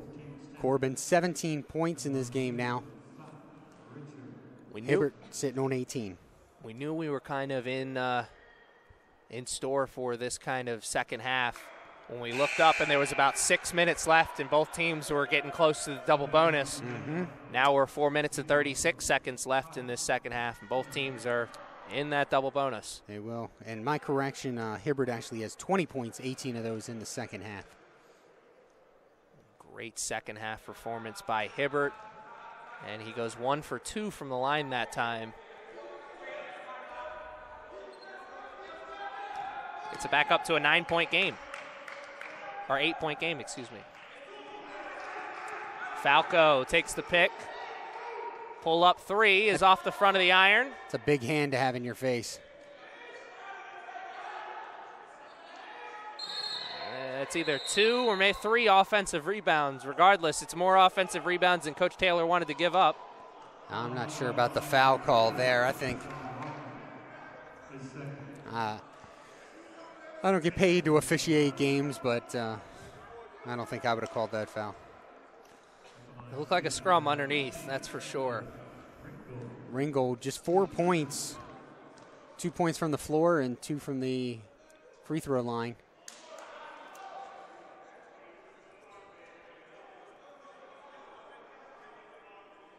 Talked about Muhammad's foul troubles earlier on in this second half.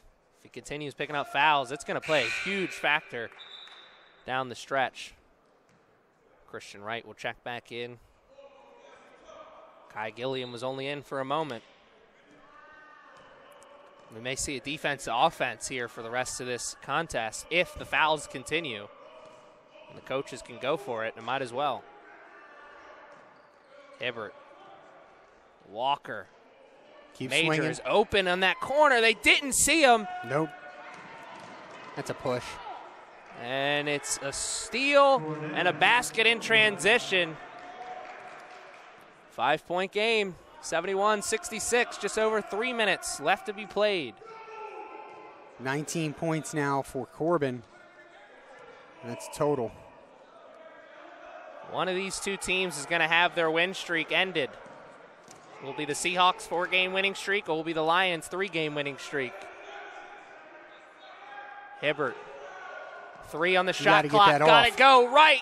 Long 3. No good. Off the front of the iron. Did Bundu get? He did.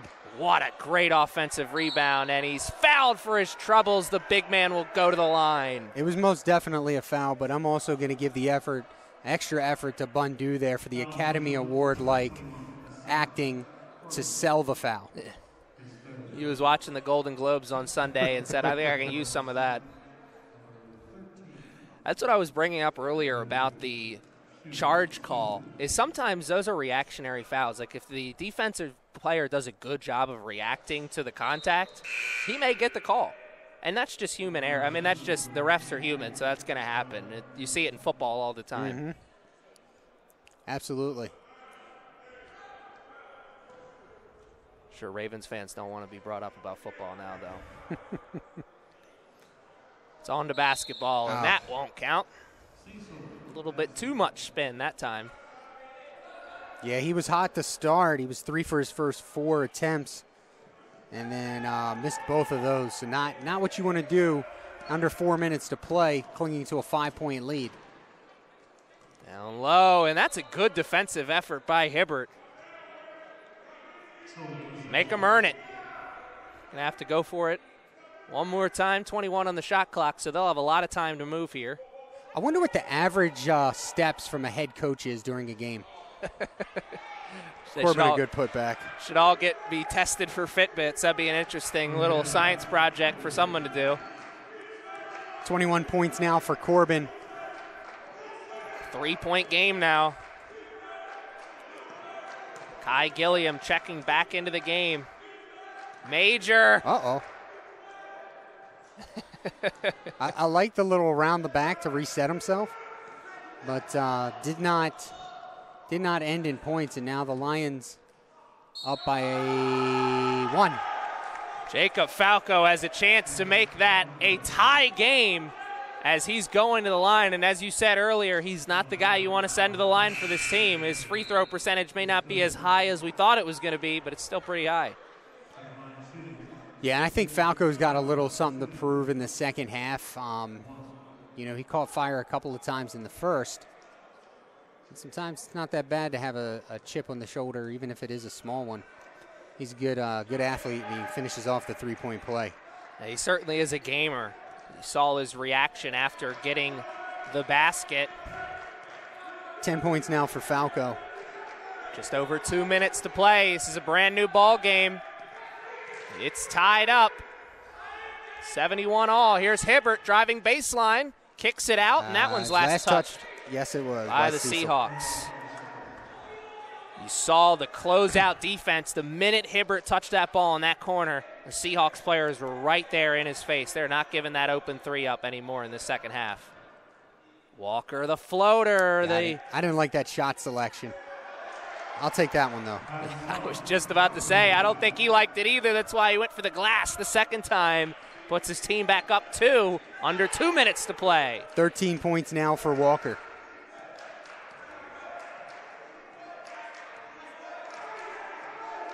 Short of his 21 that he had on Friday, but the team will take it. And a steal by Major. Look up, look He's up. got right. He puts it, and he cannot hit it. Great defensive effort in transition from the Seahawks. Got to finish there. Falco slowing it down. 20 on the shot clock. They've got time and a 2-point deficit. Seahawks need a basket. Yeah, this I'm not understanding. I have to talk to some basketball aficionados with the whole pull the shorts up thing. Yeah, I've never noticed that. I've never understood that either. Shorts seem to be getting shorter, too. Corbin cannot hit. Badu with the rebound. What a huge move.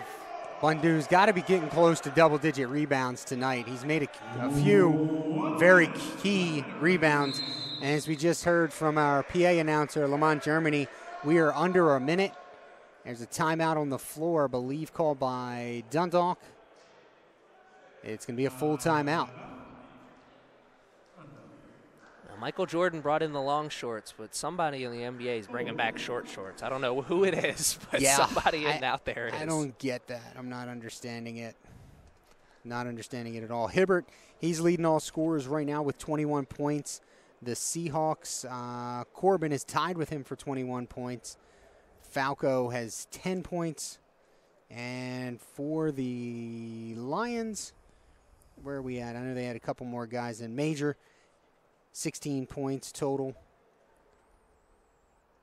And 13 points for Walker are all the players in double digits. Something's got to give here. We've talked about it a few times. Both these teams came into this game on a win streak. Seahawks, 4-game win streak. Lions, 3-game win streak. Yeah, and, you know, it's nothing. It's not like football. I mean, I hear that. We heard that a lot of times, and teams come in and this team's 5-1, this team's 5-1 on a 4. Something's got to give. Well, in basketball, there's no ties. You know, they're gonna keep playing until somebody finishes ahead. So it's gonna be an interesting last 58 seconds here. You got to think that if the Seahawks are able to tie this up and send it into overtime, they may be the ones walking away with the victory. I feel more times than not the team with the momentum headed into overtime is usually the team that gets the win. I really think Dundalk is in better position right now. I think the Lions have less unforced errors. I think they're the more confident team at this point because of the quick start that they got in the second half. They've been able to handle the comeback. I'm going Dundalk +5 down the stretch. Oh, man, that was a difficult move there. The curse of the broadcaster. Yeah, Muhammad had the double team coming towards him, so he wanted to get rid of that ball as quickly as possible, but it was just not an accurate pass, and that could be something that comes back to hurt him and his team. Timeout called by Cecil. They have 3 remaining now. Dundalk has 2 timeouts remaining. Both coaches done a good job of saving those timeouts. with that those 5 timeouts remaining between these two teams, they can make this 41 seconds feel like a lifetime. We'll give one more shout out to our sponsor, Buffalo Wild Wings. They're a new sponsor this year for CCBC Dundalk and CCBC Essex. It's where you celebrate the game. We are sponsored by the White Marsh location on Perry Hall Boulevard in White Marsh Mall. For a location near you, visit buffalowildwings.com. I never go wrong with the Buffalo Wild Wings. Tuesday's 50-cent wing night and Thursday's 50-cent boneless wing night. Too bad it's Wednesday. 20 seconds left here in this timeout, and I'd love to be a fly on the wall on both sides here. Don't know how that'd be possible either way, but yeah, I've been close to some of those huddles. I would not like to be a fly on the wall. You know that there's a lot more screaming than I do. Yeah. I would just like to see what the strategy is for this Seahawks team, because like you said before, a lot of the reason why the Lions are up here and have been up for most of the second half is the turnovers from the Seahawks. They've certainly left the door open. Yeah, I think Dundalk's done a better job of taking advantage of their opponent's miscues in this game. We'll see how Cecil responds here after the turnover by Dundalk. Yeah, between that and the big second half scoring performance from Richard Hibbert, it's really put him in the lead. Falco right into the teeth of the defense and finishes. Yeah, I think that was a missed call there. I know he didn't get very extended, but there was a push off on that right wing. And timeout called by Dundalk. Yeah, he certainly did push off. The arm was extended. He got himself a little bit of space, and he took advantage of that space by taking it right into the teeth of the defense, finished through the contact. I'm sure Coach Taylor, though, doesn't want to put it into the ref's hands. Yeah, this is a full timeout, and I'm going to take this time and back the tape up here a little bit and watch this, watch the replay. Not that it matters. There are no challenge flags in basketball, so doesn't matter very much. But he took it the length of the court, or at least 80% of it, and right there's the push-off. Now, I think maybe the reason that it wasn't called is Gilliam did really over-exaggerate the push-off, so the referees may have felt that with the lack of extension from Falco and the fact that Gilliam decided to travel 30 feet down the court, that they weren't going to call that one.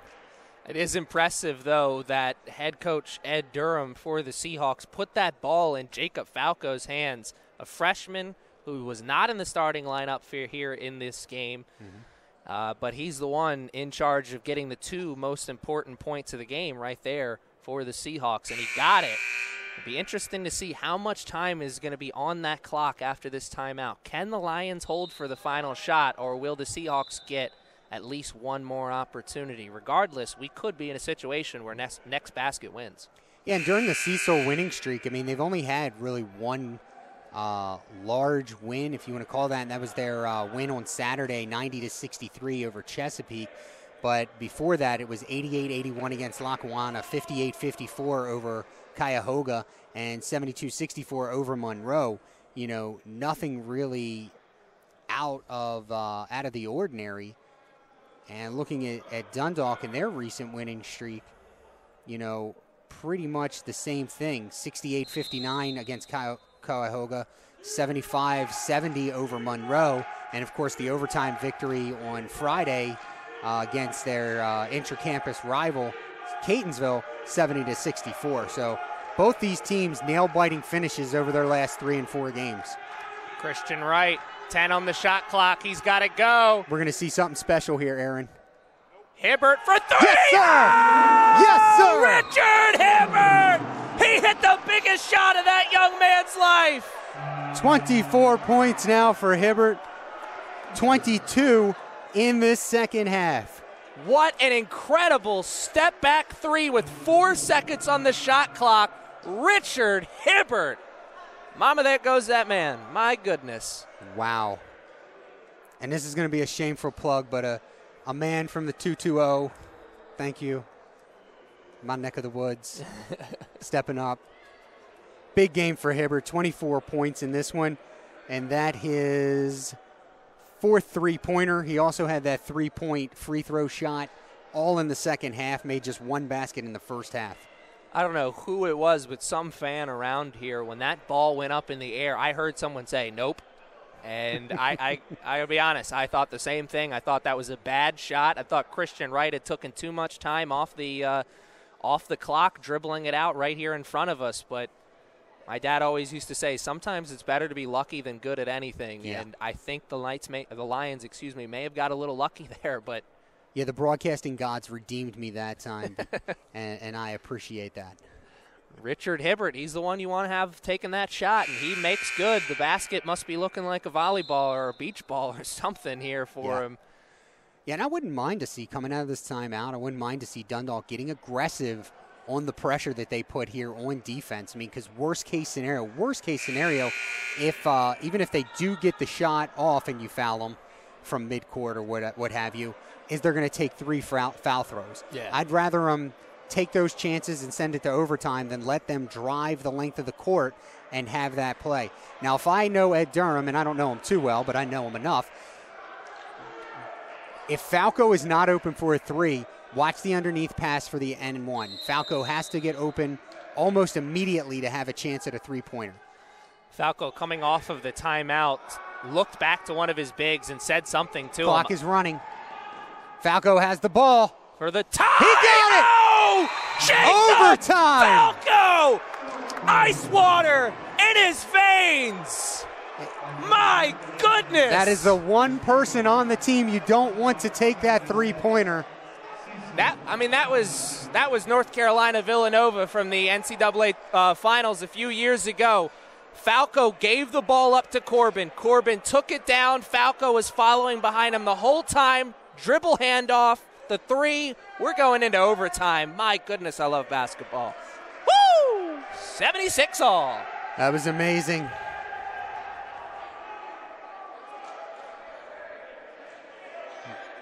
Trying to bring up the replay here to watch it all happen again.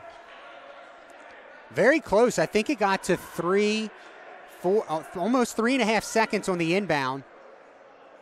And right there,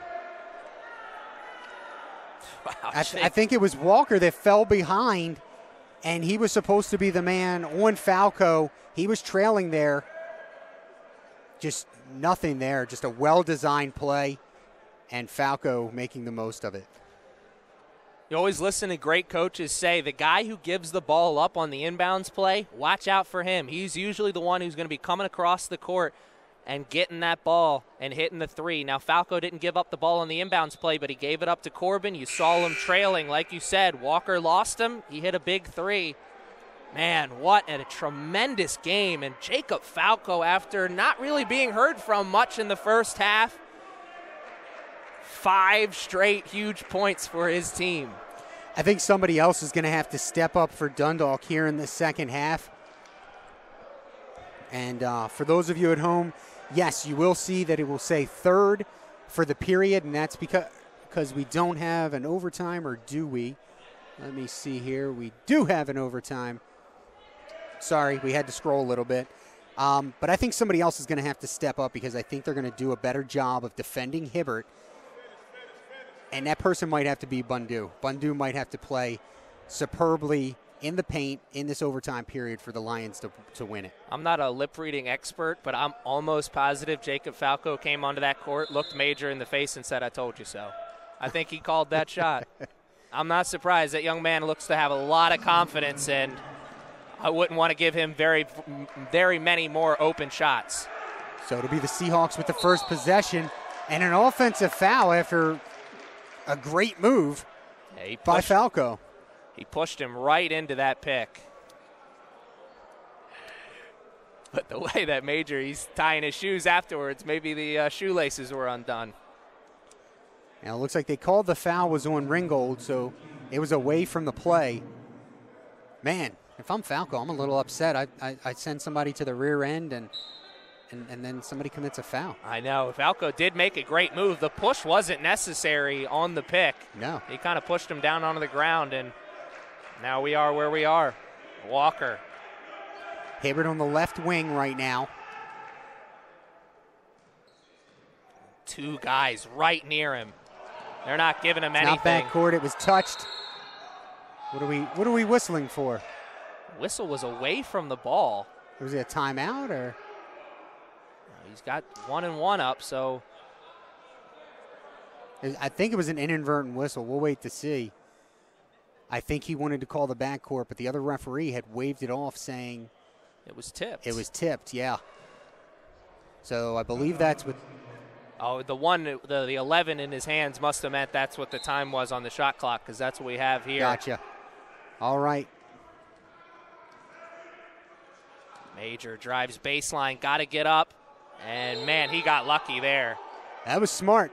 That was smart. He was looking for the outlet along the baseline. There was nothing there. Knocks it off of the Seahawks leg. The only downside is now you only have 3 seconds on the shot clock. Yeah, this is pretty close to a catch and shoot situation. May have 1 or 2 dribbles, but Wright needs to go.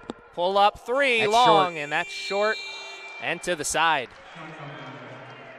Christian Wright continues his struggles here. Like you said, before we started this overtime, this Lions team's going to need somebody to step up here because they're shutting down Hibbert. Yeah, I don't see Hibbert getting any open looks in this overtime period.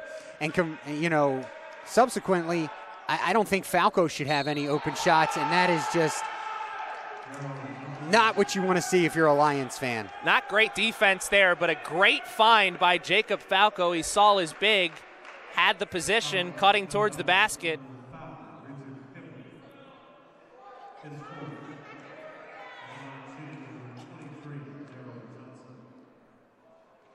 And he finishes it off. Jacob Falco's stat line at the end of this game may not be something that really steps out to you, but if you've been with us from the beginning, you know Seahawks wouldn't be in this game without him. He's Wright, down by 3 now. Walker, great closeout on the three-point line. They're sending 2 guys every time. Hibbert, 3, no good, off the front of the iron. Yeah, you can't force that shot. If it's not there, you got to swing it back out. I'd like to see Hibbert get that ball to somebody else. Good pass. Hopefully Coach Taylor saw something he liked because he picked that. That's not a jump ball. They're going to say it is. Dundalk with the arrow. After that last offensive possession, once his team went on defense, Coach Taylor picked up that whiteboard as to maybe draw up a new play. They need to figure out something. They need to create offense here. They're down 3, just over 3 minutes left to play. Overtime thriller. This is the Lions. That's the best look he's going to have in overtime, and he hits it. Hibbert with the 3. We said he wasn't going to get any open looks, but that may be the only one he gets. 27 points now for Hibbert. No, that's offensive.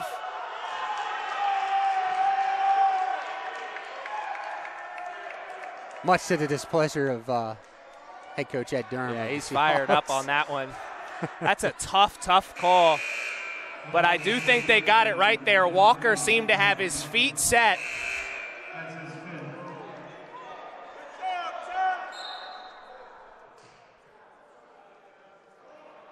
Meeting of the minds between the assistant coaches and the Seahawks players. Oh yeah, he was set before he even came into the frame.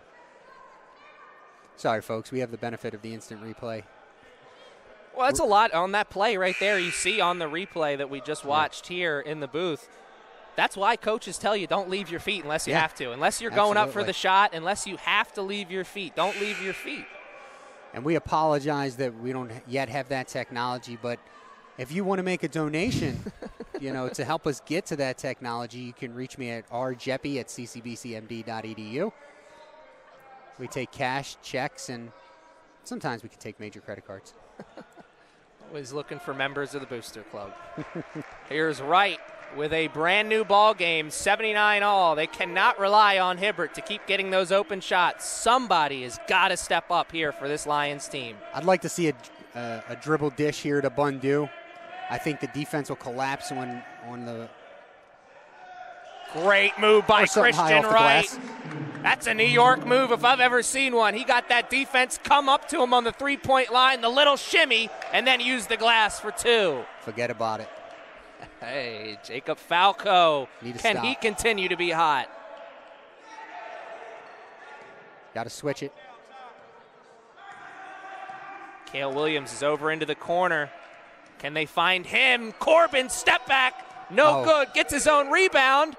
Can't let him do that. You can't let him get the rebound in that situation. That's a foul. Oh, gosh, dang it. Man. You He can hasn't see had that a one from all the way single over here. basket in this game until that shot right there. You can't have that foul. That's a ridiculous foul. You could see that one from all the way over here. He made contact with the top of his head. Coming for the block from behind. That's a tough play to make. That could be a dagger of a foul there. Wow. It's going to give. And is that 5 fouls on Richard Hibbert? That's 5 on Hibbert. Oh, no. That is a crazy, ill-advised, ill-timed player that after 40-plus minutes hadn't even taken a shot, I don't think. You got to be smarter than that. Richard Hibbert heard it from his coaching staff. He was pleading his case that he went right up, but then all of the coaches said, no, young man. Sorry, it's not how it happened. Luckily for him and his teammates, Seahawks missed the foul shot, so it'll stay at 81 all. Now Kai Gilliam checks into the game, and he's in a pressure situation. And I apologize. I think I said he hadn't taken a shot. That was Hassan Corbin. I apologize, but still not a good foul. And they're going to call the foul there. Major, great job of forcing the issue there. Nothing was given to him for free. Got himself into the painted area, tried to find a teammate, but he was fouled for his troubles. He's got a chance. He's slowed down here down the stretch of this game, but he's got a chance to be a hero here. Foul shots and a chance to put his team up. It's the first.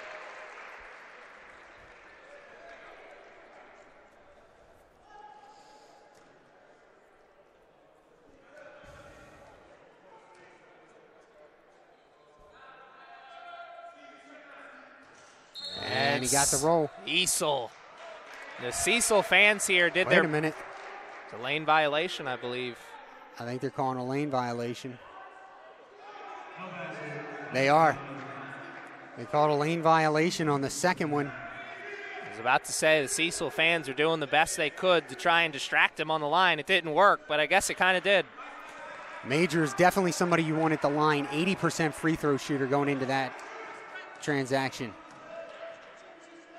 And Falco cannot hit. And it was a travel. It was a travel. He just got tripped up coming down with that ball. Should have tried to put it on the floor one way or another. 74 seconds remain. That's a tough spot for Major to be in. Catch that rebound in a tough area with a lot of bigs around him.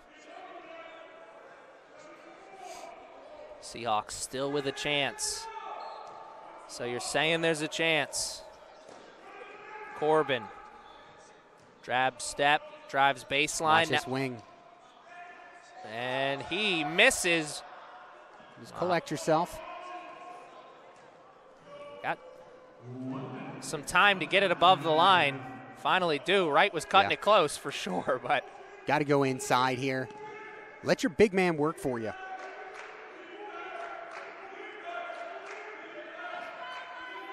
Ten on the shot clock. Wright. Up to Gilliam. Over to Major. 5. Somebody's got to shoot. Wright. He's got. Oh, he That was tipped, and it's not going to get off. Got to be more aware than that. They can't hold for the final shot as there's 1 second separating the shot clock and game clock, and Falco puts his team up by 1. Shot clock turned off. The Lions can hold for the final. Got to take a timeout. And he does. Well, this has been an exciting game, to say the least. My goodness, what a contest. Welcome back to the den. We've been watching.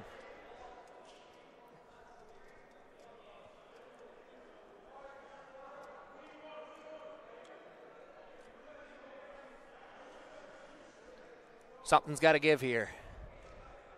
83, 82. I am not a basketball coach. I've never pretended to be one. I don't have kids that play Little League basketball. I don't know what Jaron Taylor is drawing up. And I know I've said it a lot here in this overtime period. Get Bundu the ball down low. Let him go to work. Put in the ball as time expires. Aaron gets to scream his head off. We go home. At least, I mean, if you don't give him the ball on the block, you've got to come out of this timeout and at least move him on a pick and roll. Get him moving towards the basket because that's what you want. You do not want to take another contested three late in the shot clock or late in the clock. You want to be able to take something at the rim. Yeah. You know, you usually don't want to put the ball in the game in the ref's hands, but I'd rather put the game in the ref's hands than taking contested three. Yeah. Take it to the hole, make them call a foul. Refs don't like to do that, but. And I know in the second half and overtime, we've seen, Majors hit 2 3-pointers. Their big three guy, Hibbert, is on the bench now having fouled out. But I still don't think in this situation you give Major the 3-ball opportunity. I think you got to make a play here inside. It's a 1-point game, 83-82. The Seahawks are up. Lions have a chance. 14.7 on the clock. Here it comes. Right, drives, dishes off to Major, almost loses it. 5. Right, 3. Got it! Christian Wright hits the big shot. 1 second left. Move over, Luke Cage. Harlem's got a new hero. His name's Christian Wright. Contrary to everything I just said to do. 1.1. We're going to wait to see if they put more time on the clock. It doesn't appear so right now. Unbelievable. What a tremendous game. But remember, Jacob Falco's on that other side. We've seen him hit a few big shots here this afternoon. Let's not count those eggs just yet. Clock's got to hit 000. Yeah, I just lined my 5 guys up across the mid-court line, and I just have them stand there. That's what I did. No, obviously we can't do that. It's a 2-point deficit. This is going to be an exciting 1 second. Yes, it is. And like the great Yogi Berra said, it ain't over till it's over. Well, Lions certainly wish it was over, though. The fat lady has definitely moved into the final stages of her warm-up.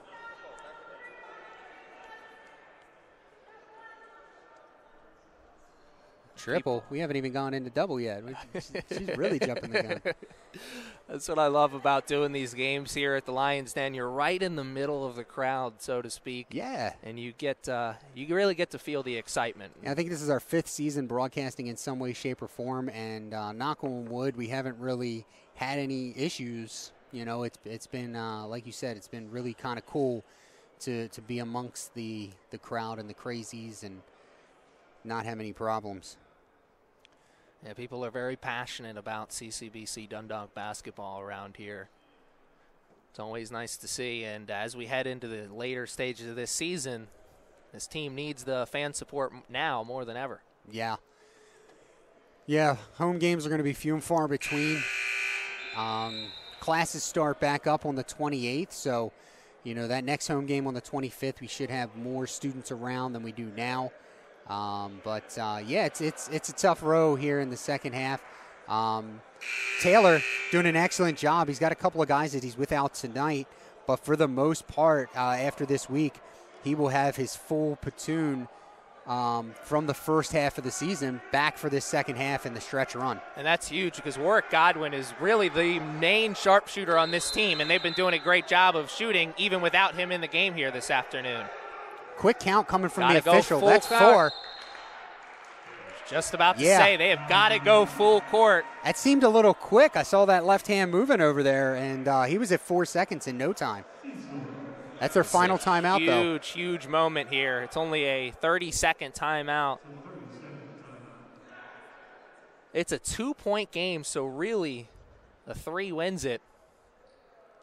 And that's really all they're probably going to get. I don't think 1 second, unless you can get a full court heave into the painted area, I don't think 1 second is enough time to get a 2-point shot off. I think you were on the mic last year, and I think it was during last year's mixer that we had that full court heave. How much time was on the clock then? Do you remember? It was 0.7. 0.7. It was 0.7 because I remember saying in the broadcast, if anyone who's remember with Derek, who's knows about Derek Fisher and the shot he hit against the Spurs, 0.7 is enough time to catch and shoot.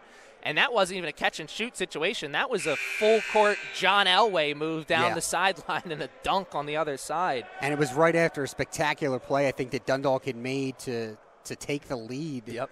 And all that transpired much like the end of regulation. So we've definitely seen seen moments here at the Den. We're hoping that this one will finish off in favor of the Lions. We've seen some great finishes. Could we see another one here? Full court. No chance. And he doesn't even get the shot off. That was great defense. They may not have put 5 guys on the line, but they took your advice there. They converged on him, triple teamed him, hands went straight up, and that was it. Wow, what a game. What a tremendous game. Man, you may be good luck. We may need you on the call for the rest of this season. Well, it was my pleasure. Unfortunately, I won't be able to make the rest of the home games, but it's definitely fun to be back on the air with you. Well, the Seahawks win streak ends at 4, and the Lions move their 3-game win streak into a 4-game win streak. We'll be back with you. You said it was the 24th is the next game, 25th. correct? 25th. Yes, 25th. We'll be back here in the Lions' Den. Right now, Lions are winners, 85-83 in overtime against the Seahawks.